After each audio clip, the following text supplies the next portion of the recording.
IGN Game Scoop. What's up, everybody? Welcome to IGN Game Scoop. I'm your host, Damon Hatfield. Joining me this week is Justin Davis, Scoop, Tina Amini, Hello. and Sam Claiborne. Can you point at us? No, I can't. We just went over. Opposite. Yeah. I'm over here. I'm right here. You're either to my side. You're right there. Okay. Yeah, you go to that side. Yeah, and then up for me.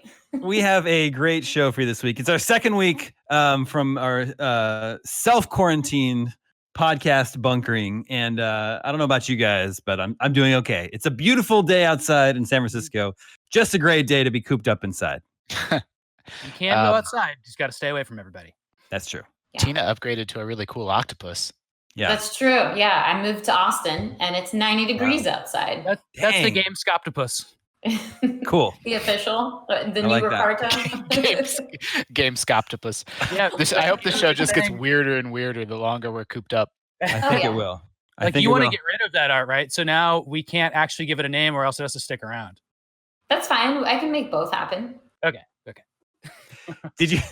Tina, did you take Ricardo Skeleton to Austin with you? I didn't. I left him in San Francisco, but I did stop by to say goodbye and make sure he was doing okay. I'm just worried about him because he's in the office all alone. Yeah. Well, I guess he's not alone. He's with Yeah, you're worried Yemen. about the wrong thing. The thing that we left in the office all alone are 2 potatoes sitting on our desk, growing Some screens were left on. I can send this for Yeah. B-roll, but that's the last shot of Ricardo. I took. Those are sprouts. Yeah, he's got babies. Yeah, he's growing a little skeleton baby. Yep. Okay, we've got a great show for you this week. We're going to talk about surprise Nintendo Direct today. We're going to talk about The Last of Us Part 2. But first, Half-Life Alyx is out now, and IGN gave it a 10. It is the first 10 we've awarded since Red Dead Redemption 2 in 2018. Wow. No 10s in 2019. Terrible year for games. That's what the data says. At least it wasn't a masterpiece year for games. No, it wasn't too. But I mean, actually, I can't even remember the last time that we gave a game an 11 out of 10 off the charts. It's been even longer. Yeah, it's been a long time since we gave it off the charts. Yeah. Now, Half-Life Alyx is in a strange position of being a apparently really, really good game that, unfortunately, none of us can play since it's a VR game. And I don't think any of us are in possession of VR equipment. Well, lots Royal. of the Royal Wii. Like obviously, loads and loads of people at IGN are playing yeah. it, but just Yeah, this yeah. panel I was in talking about particular, yeah. us, GameScoop. Yeah. Yeah. We have VR headsets in the office that we were planning on making sure everyone got time to play Half-Life Alyx in the office, but then the apocalypse happened. Yeah, we got everybody a gasket for safety, which you fit over your face, and you can own it yourself. And they're just sitting there along with all the Animal Crossing amiibo cards we opened on the floor and the video games we bought. Are those cards still on the floor? Yeah, the cards are still on the floor. It's like we're gonna go back in however many weeks, and we're gonna be like, Years. wow, I forgot we left all this work out.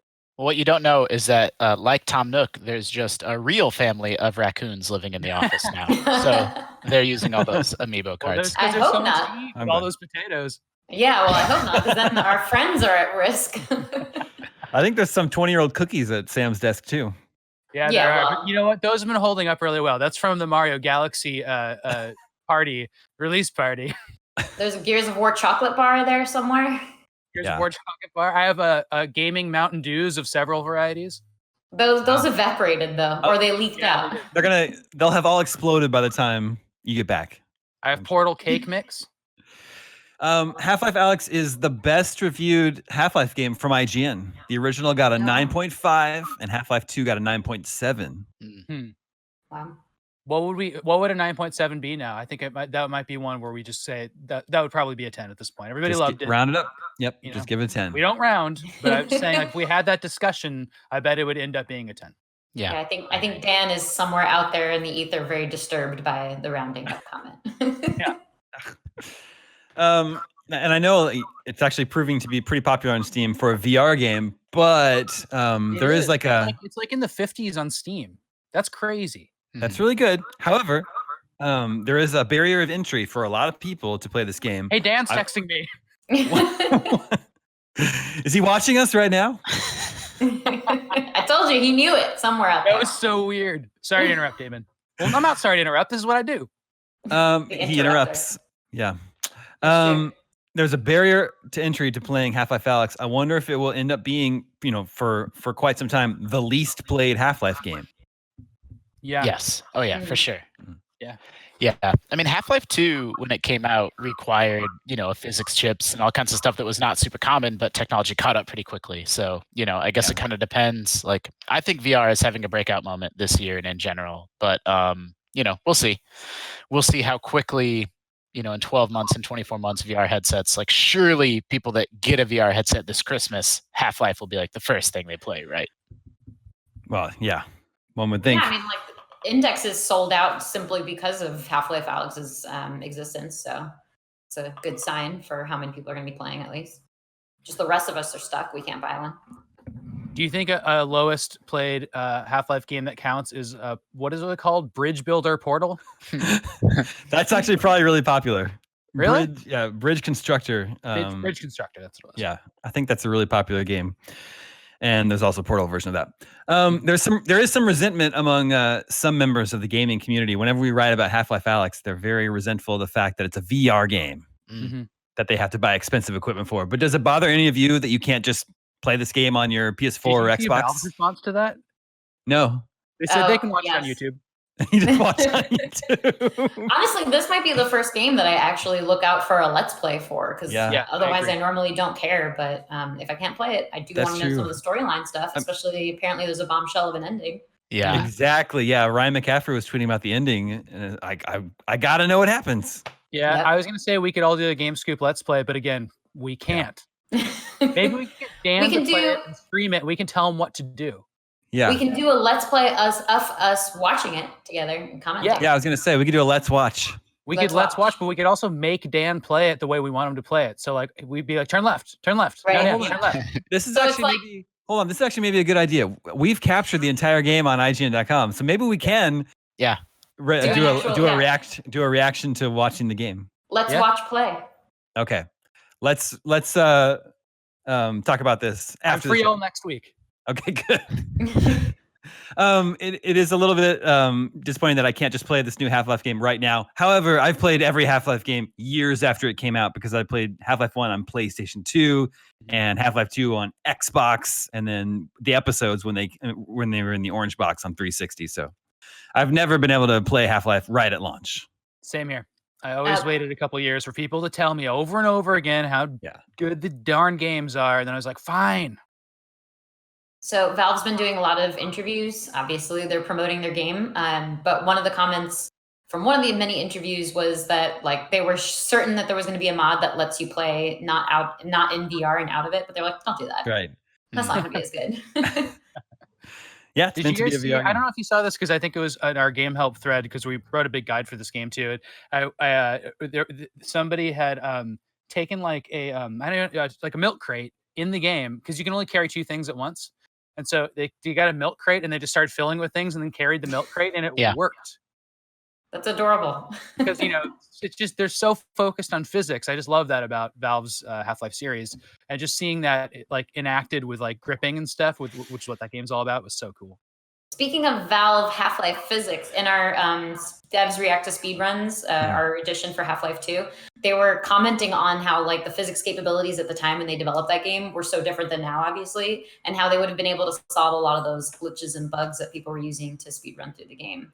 Fascinating. They said that's really cool. There's one level in Half-Life Alyx that has more physics objects in it than all of Half-Life 2. Yeah, that's crazy. Cool. All right, so as I mentioned at the top of the show, it's the first 10 we've given since Red Dead Redemption 2. So it's time to revisit the 10 out of 10 Hall of Fame. Red Dead Redemption 2 was October of 2018. That year, we gave 2 10s to that one, and God of War. Yeah, to God of War. Yeah, God of War, that's right now. So it was a 20. It was a 20 year. Actually, I'm sorry. There was a third 10 given out in 2018. Can you guess what it was? Celeste. Yes, it was us. You guys are probably looking at the list. No. Well, I cheated earlier. I looked at it earlier. I'm not looking at it now. So now it's off. You gotta give that away after you do that a few times. Yeah. Then you say. Too honest. You sounded really on right there. Everyone knows I don't have good memory. Well, there were also 3 10s doled out in 2017. I forget those already. 2017. Well, Were they released after the year 2000? remember the Switch launched in 2017. So Okay. there's Oh, Breath of Super the Wild. Mario Odyssey. Mario Both Odyssey. of those. Yeah. Both of those, yeah. And, And then, is like- the other one weird? Yeah, it's an indie game. Is it it's the Bugs one that Dan likes? Yes, Dan loves Undertale. No, okay. What about that Bugs one, the Bugs vs. Robots one? Oh, What, you're talking about Advance Wars? Into the Breach. Yeah. Oh, Into the Breach. Yeah. No 10 Into the for Breach that? was probably it didn't get a 10. Although maybe it should have. First of all, when did Inside come out? 2016? That's 2016. That was Okay. another 10. Yeah. And then another game that Justin's a big fan of got a 10 in 2016. Hmm. It came I out don't- in January of 2016. Why did you say January in that way? Is that supposed to be a hint? A reminder. Yeah. I don't know. if you could put yourself in the headspace of January 2016. Yeah, where was Absolutely not. Justin in 2016? Oh, wait. Wait. I don't know if you did this on purpose, Damon, but that's when my daughter was born. That's when I was on paternity leave. Yeah, yeah.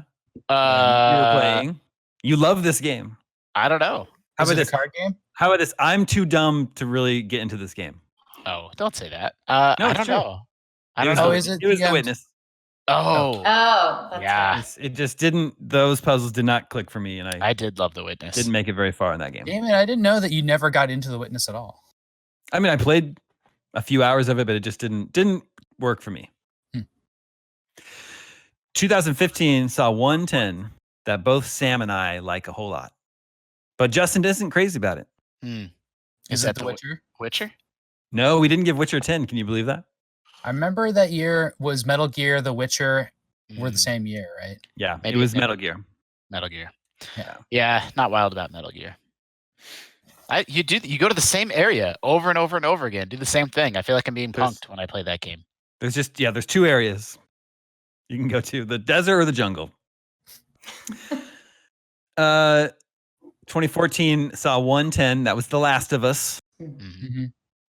which, hold on, wait a minute. That can't be right. We didn't give The Last of Us a 10. What? No, you're saying we did? No, we didn't. Maybe We the did. DLC got a 10. It's Yeah, on our I think list. The DLC did. Oh, it's the remastered version. That's Or what it that. Is it the like the one that came to PS4? Hmm. That's weird. Why is this on our? It just says The Last of Us. Are you on? I'm on our. This is a list of on IGN.com of every Got it. 10 we've given out. Yeah, it's because it's the remastered version. Okay, it's the PS4 version. Yeah. We gave Grand Theft Auto 5 a 10. Yeah. Which I don't deserved. think too many people would complain about. That was 2013. I don't think any 2012 game got a 10. And then right before, I remember the one before that because Mario Galaxy 2 got one. Was that 2011 then? No, No, there's a that's few- earlier. There's you're some jumping dueling. ahead. I don't want to jump ahead, but I remember it because I was pretty new to IGN when I think what we're about to get into next happened. In 2011, when Yeah. a certain Zelda game. Yeah.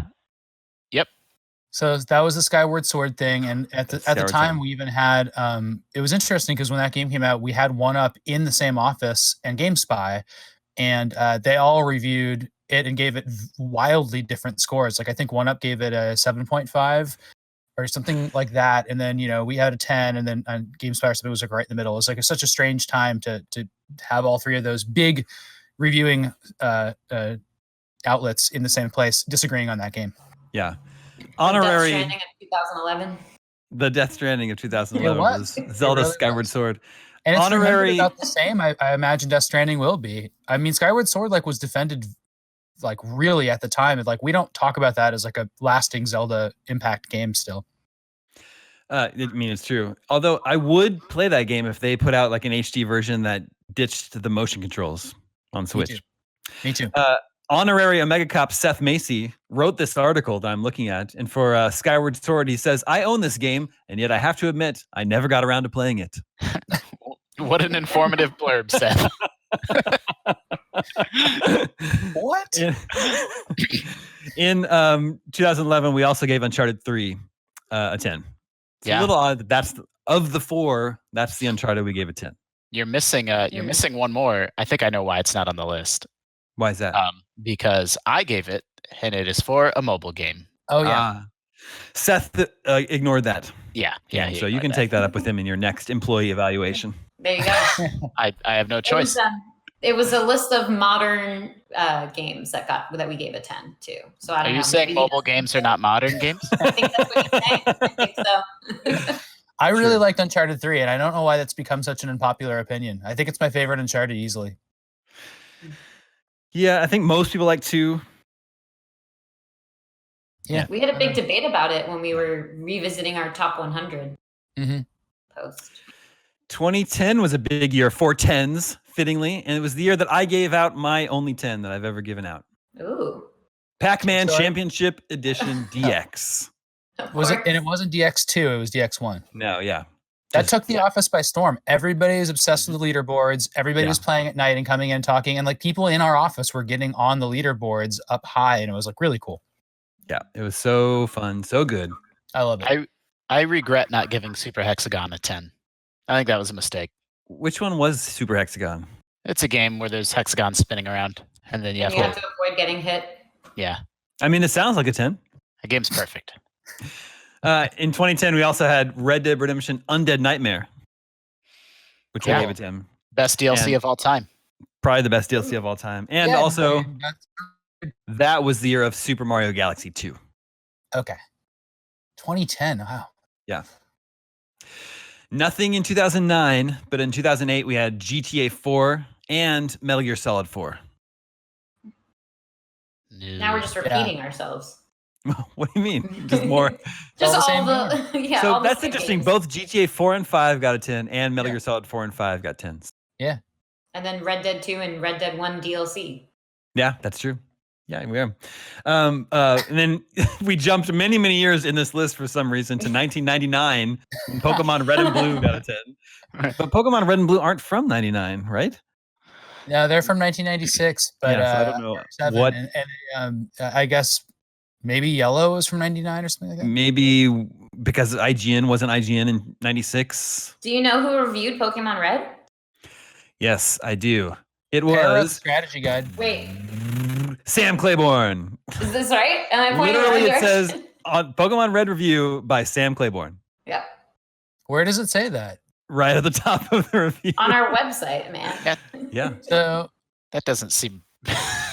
I don't remember reviewing that. Also, I was in high school. Finally. It could have.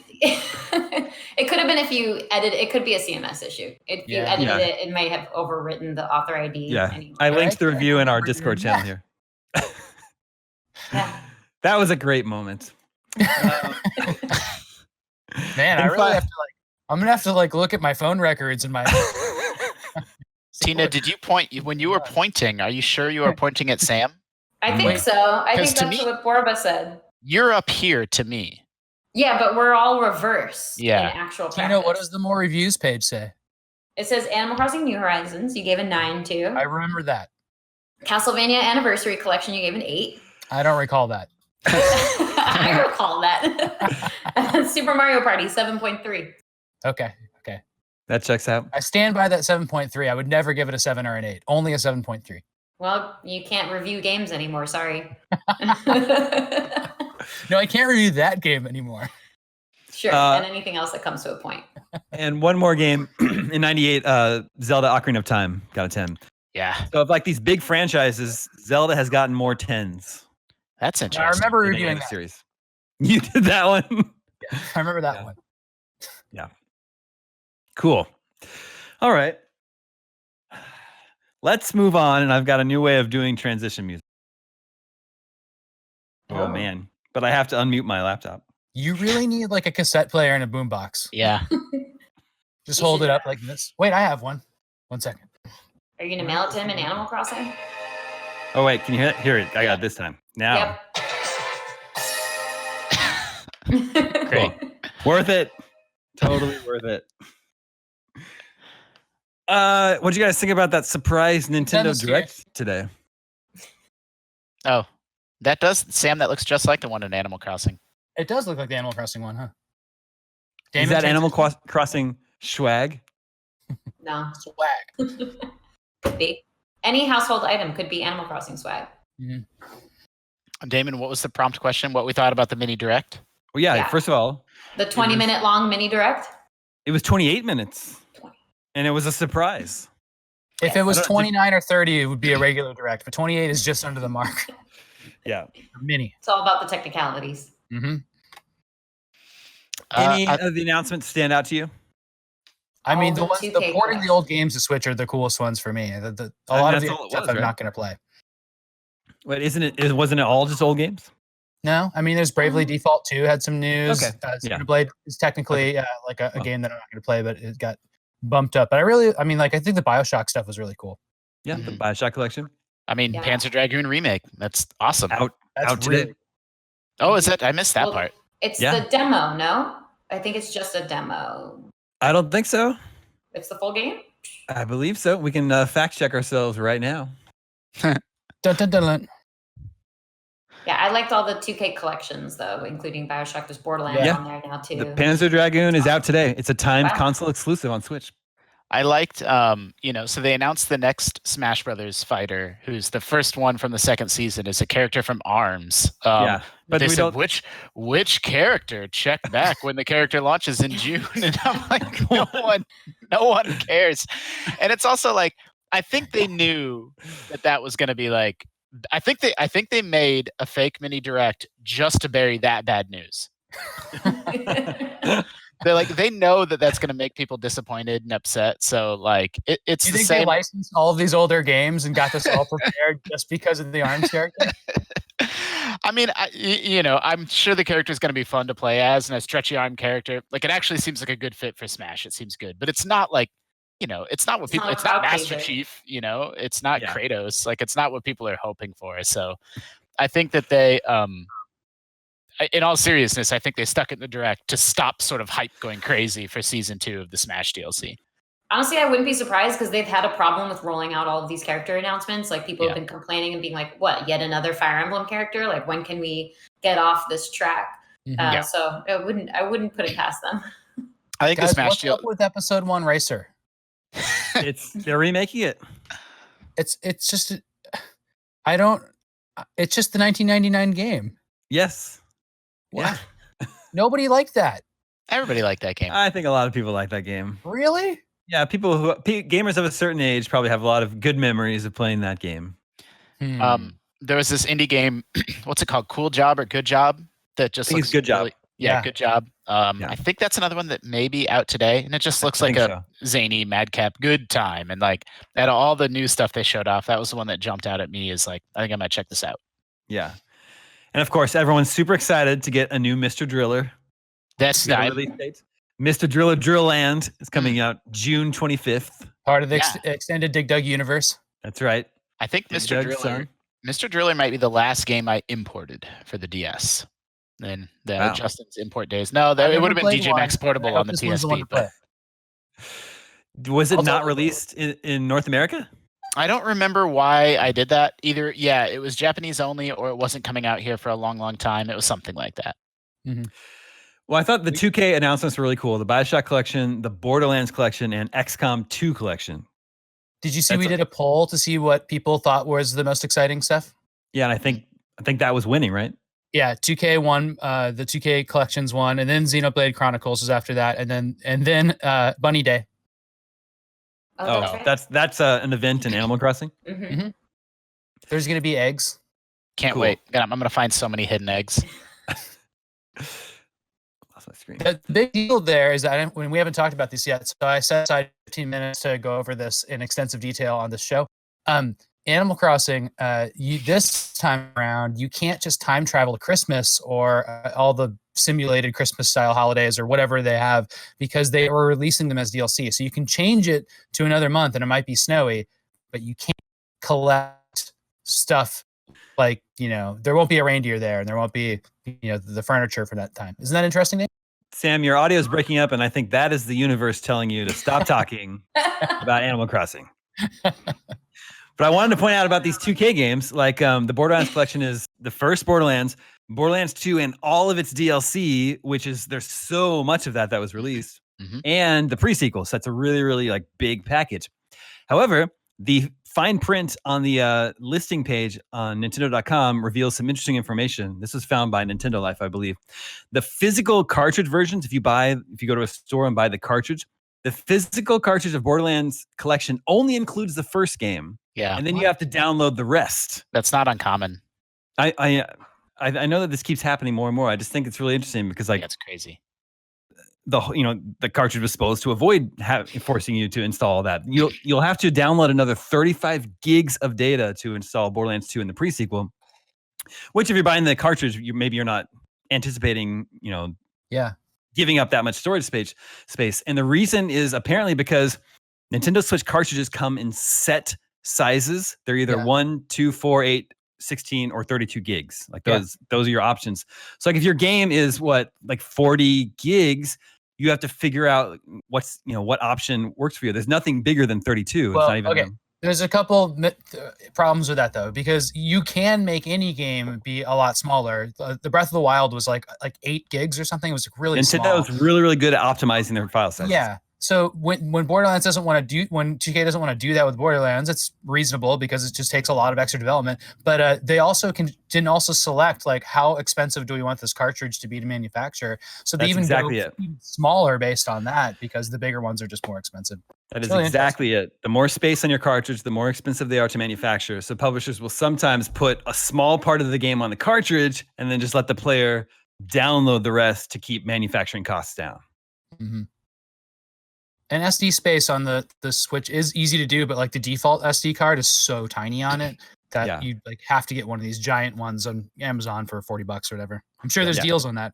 I did the same thing I do with every console where I bought a big ass, memory card, a big SD card. And I'm like, this is all I'm ever going to need. And now cut to 3 years later, like it's getting very cramped on that SD card. So going to have to figure that out probably pretty soon. Sure. That was all news to me. I thought that was very interesting. And then Justin, there's another game, I think a Capcom Metroidvania that was announced for coming to Switch. Shinsekai. Yeah, that game's great. It's you're underwater exploring an underwater environment, and it's sort of a light Metroidvania.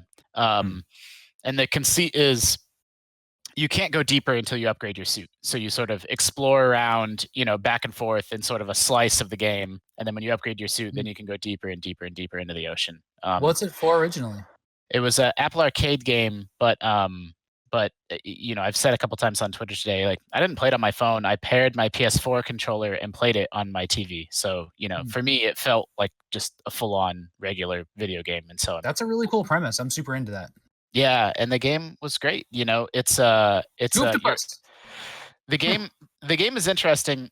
There's people that get it and people that didn't because your character moves like he's underwater. So it's very sort of like he's got this jetpack and will like smash into walls until you figure out what you're doing. And it did rub some people the wrong way, but like if you sort of get used to its quirks, I thought that game was great. Yeah, it was cool to get a new Nintendo Direct today, but of course we still don't know like what Nintendo's big first-party releases are for the rest of the year. There's no mention, not just none. Of course, no Metroid, no Metroid Prime trilogy remastered. Nothing about Breath of the Wild 2. So we're still waiting to hear about all that stuff. Look, it just means there's a really bad Smash Brothers character announcement around the corner that they're saving us all for. Okay, good. Mm-hmm. Perfect. Let's check in with the listeners. Hey, listeners. I wave. Okay. Listeners, remember you can always reach us at the email address gamescoop@ign.com, just like Sean did. And Sean says, I've been watching GameScoop on YouTube for a couple of years now. Love the show. It goes up on YouTube Saturday mornings, Sydney time, and has become part of my general Saturday routine. Love that. I love hearing I'm a nurse on the front line at a major Sydney hospital. And when I first saw the way in which my hospital had set up its COVID-19 clinic, I couldn't help but be reminded of the quarantine station in The Last of Us, the one after the drafts, which got me thinking about The Last of Us Part 2. Do you think Sony will go ahead in releasing The Last of Us 2 this May, given the global COVID-19 pandemic? The Last of Us is one of my favorite games of all time, and whilst I'm very much looking forward to playing the sequel as soon as possible, I fear that the May release might be considered insensitive or inappropriate and thus result in another delay. We'd love to hear the GameScoop thoughts on the matter. I sincerely thank you for continuing to produce the show despite being in lockdown, as I find myself clinging to any and all sense of normality in these crazy, scary times. That's I've been really thinking good about to that a hear. lot. I really appreciate that letter. Sorry, Tina, what'd you say?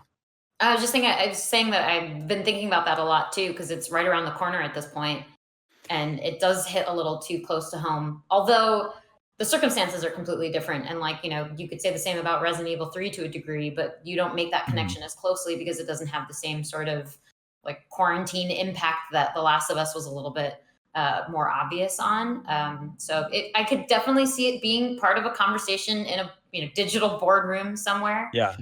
Maybe they decide to go ahead with it because messing with the release date at this juncture obviously shifts the rest of their marketing calendar down the path, and then we have to think about E3 or whatever's being done around that kind of time frame. So maybe they figure some sort of like charitable donation that they can do. Nintendo just did that recently. They donated some tens of thousands of or hundreds of thousands of masks to people in hospitals who needed it. So maybe they're going to do some sort of in between instead. Yeah. Also, like Last of Us is like it's a post-apocalyptic game, and there was some setting in the frantic. The beginning of the game was like set in the contemporary like frantic pandemic time. Resident Evil is a pandemic game, like it was originally. The demos like that, our previews like that. It's like you are in the middle of like a zombie breakout apocalypse scenario, and like that's coming up far sooner, And I definitely get the vibe from that game, from the demo, that you are experiencing the worst case scenario, and that's like a really it doesn't feel good, but at least you are soon swept away into like fantasy zombie land. But upturned cars and like things like that, it's like it's real in a lot of ways. But I can't wait to play that game though. Like I don't want that game to be delayed for any reason, and it's for me it's cathartic to play a super violent scary game of any sort right now. Yeah. I think to echo what Sam was saying, I think The Last of Us and Sony are safe because it's far enough removed from some virus spreading around the globe. Like it's sort of in the semi-distant past by the time that game is set. Yeah, I think the fact that it's an extreme version of what's going on, a very, very extreme version, and set so far down the path, as both you guys have been saying, separates it enough, as opposed to something like Contagion, where they track it right from the beginning, through people's panic, through uncertainty, through the government mishandling the situation. So it's just all of those beats so closely mirror what we're going through that's far more relatable on that level and scarier on that level than something like The Last of Us or Resident Evil. Yeah. But still, I guarantee they're thinking about it. Yeah. Has everyone played Plague Inc.? I have. The game where you design a virus and the goal of the game is to try to wipe out the population of the Earth, which is like morbid, but from a gameplay standpoint, it's like an interesting just strategy game, right? Like, that game is introducing a mode where everything's flipped and you play as humans trying to stop the virus. And I think that's very I don't know if it's like capitalistic or what it is, but it's one response where if you make a game that's like maybe a little bit not what people need to be seeing right now as far as responses to a real world situation go, I thought that one was pretty interesting. The Last of Us Part 2 situation is also interesting. I hadn't thought about that question until we got this email, and I don't know, it'd be interesting to see what happens. I know a lot of PlayStation fans would be pretty devastated to have that game delayed again. Remember, it was supposed to be out already, right? It was originally going to be out in February. Yep. Plus, who knows what's going on with all the throttling going on out there? So we need more single player games. The throttling of like internet player bandwidths. Yeah, we do exactly. We do need more single player games. Good thing Resident Evil and Final Fantasy are right around the corner. I've been playing a lot of Doom Eternal, and I'm having a lot of fun with that. Awesome.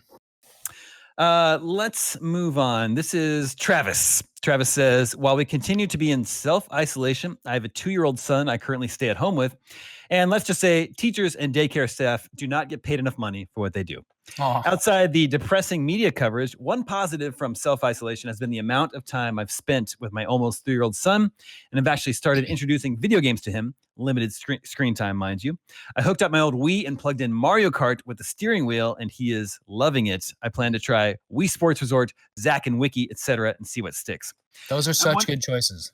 I'm wondering if you can remember the first game you played with your children or nieces or nephews, what that game was, and if you think there's a better mainstream system with games for kids than the Wii. Good question. Yeah, I can start. I took a Switch to the holidays last holiday, so 1 year ago from this last holiday, and played with my 4-year-old nephew. Played Super Mario Odyssey, and he Wow. he had never really held a video game controller or anything like that. Took to it right away, even like the dual analog part of it, and was just playing along and stuff like that. And then Mario became such a thing. And that like he had like a little, I'd found a little plush toy that I brought too, and he was like going up and down the stairs, and then was like super excited about Mario, which is exactly how I felt first of all in 1987 or 1986, probably, when I was like young and first seeing Mario. But it was so cool because just this past weekend he had his 5th birthday, and his party was all Mario themed. And I couldn't believe it. Like, it had that much of an influence on him. And he knows that I have like a Mario pinball machine here. So when he calls over the line, he always looks at that. So like that, it's like he's fully Mario'd out. And like I've had very little influence on that, except for that like one key moment of like, this is your first video game. And I was so proud as an uncle to have that happen. That's awesome.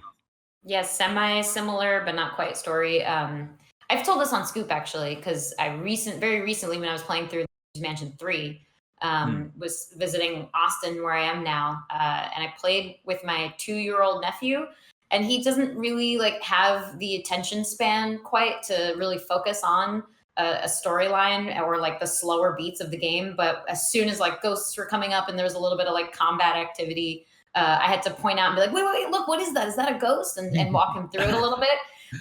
He loved it though. Like it's sort of the second that something interesting is happening on screen, like he's a rambunctious little boy, but the second that he sees that activity on the screen and he gets interested in it, like everything calms down and he's very focused, and just stares while I play, because he has the understanding of like touchscreens, because that's what this generation is really familiar and comfortable with at this point. So he's like trying to touch things on the screen, but then realized I knew what I was doing more so. So he was just watching me instead. It was very cute. That's great. Justin, you've done some light gaming with your kids? Mm-hmm. Yeah. Well, the 5-year-old's playing a lot of Ring Fit these days, almost every day, since she can't, we're not really going out of the house too much. Yeah. So I definitely had an idea about, well, when I have kids of my own, here's how I'd like to introduce games with them, and sort of a mental image of how that would go. And the reality has been actually super different. Nintendo, a lot of people equate them to like the Disney of the video game world, right? But like, Sam, I'm really interested that, your 4-year-old was able to pick up Mario Odyssey so well. Because I think the first time I tried to play a game like that with my daughter, she was probably about 4. I don't know, that game has a lot of reading at the top. And so, I'm reading to her what's happening on the screen, but she's like kind of already losing interest a little bit. Like, when is it going to move around? And then when she tried to play herself, she couldn't control Mario at all. Like, there's that opening section in Cap Kingdom where you turn into a frog, and that was like really deeply frustrating and kind of jumping. She was accidentally jumping off the edge over and over again. And I ended up making. That's really funny you bring that up. And I just a quick interruption. I thought about that, and I went to the desert level and just went right to the middle of it, where there was like you can just run in a circle. And you can just run and jump and stuff like that. So it was like, that was like the good training area that I discovered for that exact reason. Yeah. And so we ended up like, she sort of like lost her patience a little bit. So I put it away, and I'm like, we'll try again in 6 months. And, we dug it back out and tried again, and, put it away in 6 months. And she's having a hard time like grappling with the controls. And now she's turning 6 soon, and is now just sort of having the hand-eye coordination and understanding, just getting more familiar with non-touchscreen controls, that video games are finally becoming more of a thing in our house. It's actually, Animal Crossing has been really good because it is so much more of a chill, like Mario is very, I never thought about this game until I saw it through the lens of a child, but it is like pretty twitchy. Like Mario's jumping all over the place and running around like crazy when you don't know how to control him. Whereas Animal Crossing is like a lot easier to understand what you're moving and what's going on. And there's less stuff just bombarding you on screen. Yeah, Animal Crossing's perfect. It's a good pace. So she likes to run around, and she picks all my flowers, which is, annoying, but I put them back after. Yeah, I think there needs to be like, for my nephew, since he's 2, it's very, very limited, and he has one of those super protected iPads with a bunch of kids apps on it. Yeah. And the games are really very basic feedback loops where it's like you're flying an airplane and you can collide into things or not. But if you touch the screen, which is an easy control, first off, but if you touch the screen, it's immediately responding to you. And I think the problem with like even Luigi's Mansion 3 was there's enough downtime to lose their attention, and that's key. My daughters play garbage iPad games, and they're actually not garbage games. Like they're age appropriate for that age group, but they're not like, again, my mental image of like they're gonna play Mario and love it is like, well, that's actually not really what's great for like a 3-year-old necessarily. So they play a lot of like little monster town games and just weird stuff on their iPad. Yeah. I would, if you had to choose like a cool, neat game that I think a very young child could find accessible, I would choose Miss Pac-Man. I think that's like a perfect one. Like you hold the controller and you just go the way that you're pointing it, and you're being chased by these ghosts that you want to avoid. And I've seen kids over and over again like love reacting to that as like a very early or maybe even first game. Yeah, I could definitely see that. My 7-month-old son is still a little too young to be playing any games, but I have a 15-year-old nephew back in Kansas City, and when I used to go home more often to visit my family, like every summer, I would always take my Xbox with me. And when Banjo-Kazooie Nuts and Bolts was out, which is what, like 12 years ago now, maybe, I took that home one time, and so he would have been much younger, of course. He wasn't 3 years old, so it must have been like 10 years ago or something. But he had a lot of fun playing that. I had built like some sort of flying machine, and he loved to just fly up and up and up, and then just crash, just nosedive down on the ground. And I think it's because you probably just held one button to accelerate, pull the analog stick back to take off, to go up, and then push it forward to go down. So like he could handle that. And he just thought it was the funniest thing ever to fly up as high as he could and then just crash. To destroy my thing that I just built. Pretty funny. It's like Justin's flowers. Yeah. Kids are here to mess up our games. All right, we have an important scoop date from last week. We were talking about unfinished games last week. Jack B from Oklahoma writes in to say, I was listening to your latest episode where you were discussing unfinished games, and I thought of one that I would like to share. The Lego Hobbit game is unfinished. Justin, have you played that one? Yeah, but I never finished it, so I'm curious to hear what he says. Or maybe I played Lord of the Rings. The game follows the plot of the Hobbit movies, only the game ends after the second movie. The third part was being developed as free DLC, but it never came out. That sucks. Well, it's probably for the best.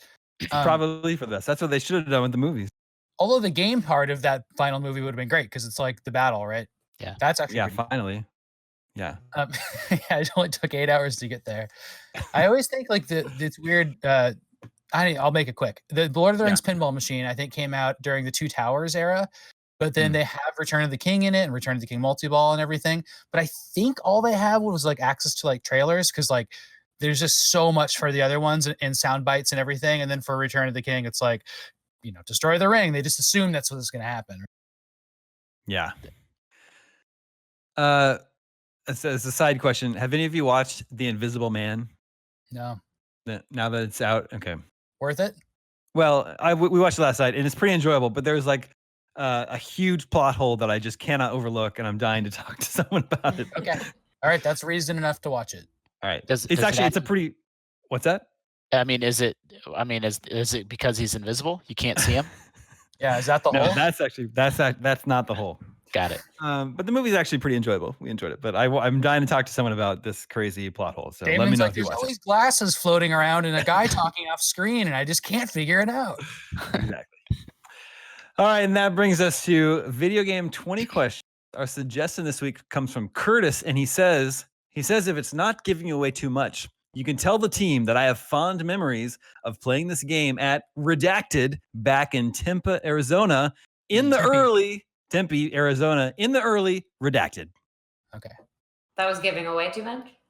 I said if it's not giving away too much. If I guess the place that he was playing at, will you tell us? Yeah. Like an extra 5 questions, maybe? Yeah. That was actually a big hint. Okay. Was this game in arcades? No. Okay. Well, what was he playing it at then? I see where you were going with that, though. Yeah. Maybe like a mall kiosk? Yeah. or just like a any kind of kiosk at any one of those stores selling games. Mhm. Sure. Oh yeah, like Toys R Us or whatever, right? Yeah, exactly. Best Buy game Mm. stop. Yes. Was this a first party game? Wait. Like, Now Are you you don't asking- normally get tripped up on this one. are you asking if this was like made by Nintendo, Sony, or Microsoft? I don't know. What am I asking? Published by, I would say. Okay. Yeah. Published by Sony, Nintendo, and Microsoft. No. Did Was it Damon just published trick us? by, What if it was Sega? Sega? Yeah, I know. Was it published by Was it published by somebody that used to have a console? No. Okay. Oh, okay. Was this a console launch game? No. Is it a multiplayer game? Yes. That's 5. Oh. Why did you ask that, Tina? I was thinking like, what is an activity that you would go somewhere and enjoy Yeah. playing with someone? Yeah. Was this game released in the? Who's the guy that wrote in? Thomas? Curtis. Curtis. Was Curtis playing this game in the early 90s? Is that No. where his fond memories are from? No. Okay.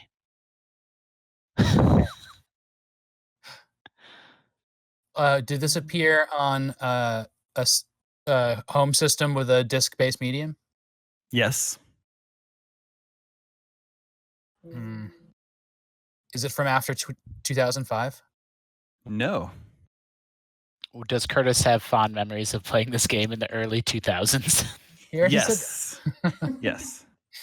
Cool. Okay, yeah, maybe that was dumb. Well, now we know for sure.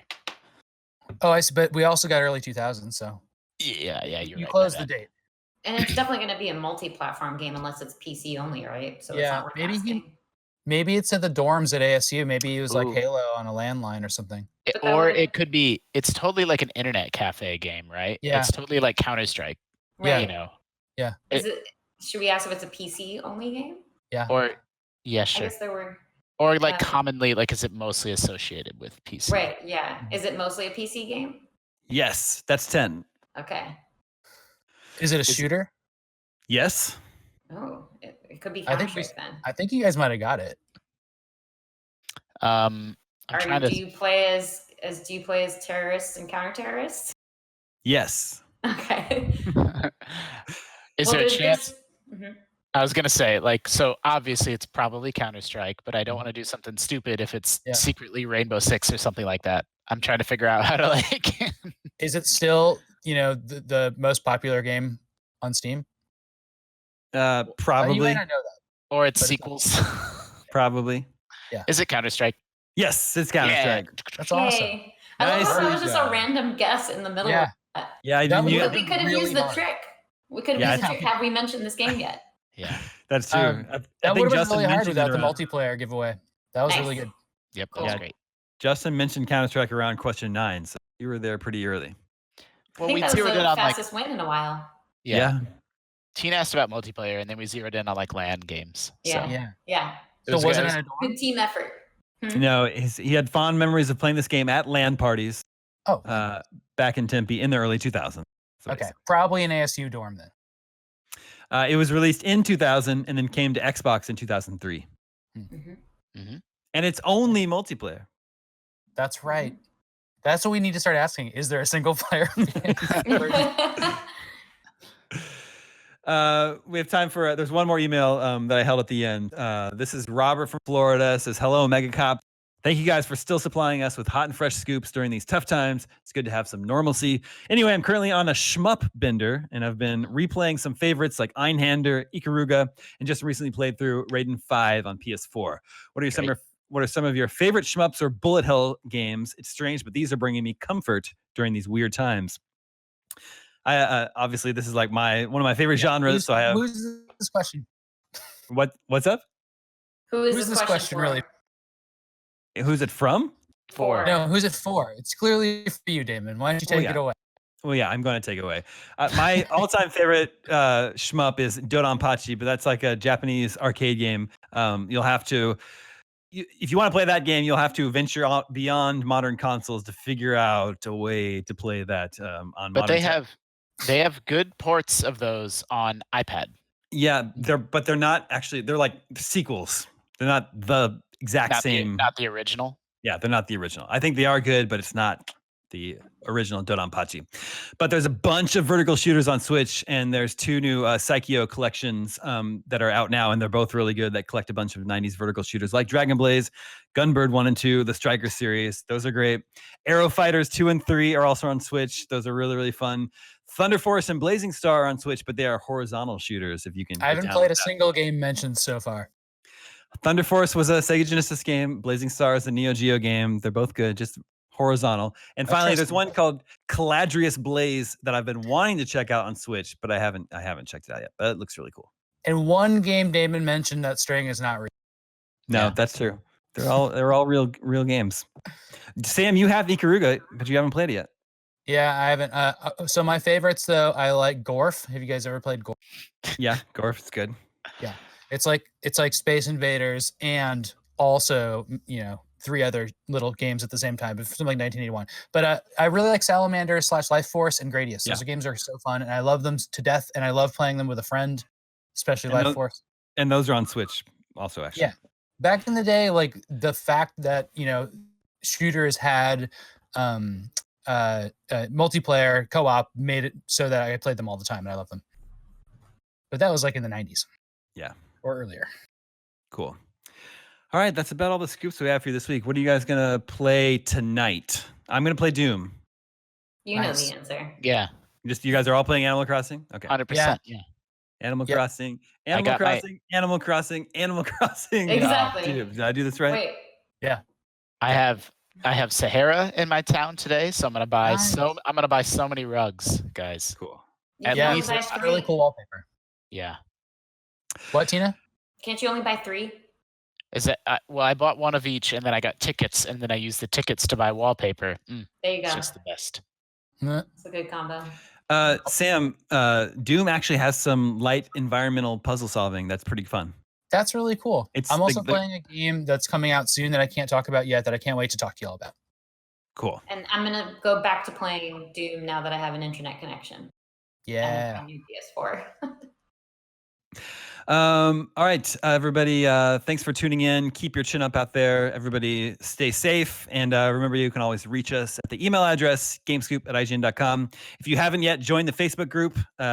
It's a really fun group of cool gamers. If you are cooped up at home and just want some fun people to chat video games with, that's a great place to do it. Thank you, Justin. Thank you, Tina. Thank you, Sam. My name is Damon. This is IGN Gamescoop, and we're out. IGN Gamescoop.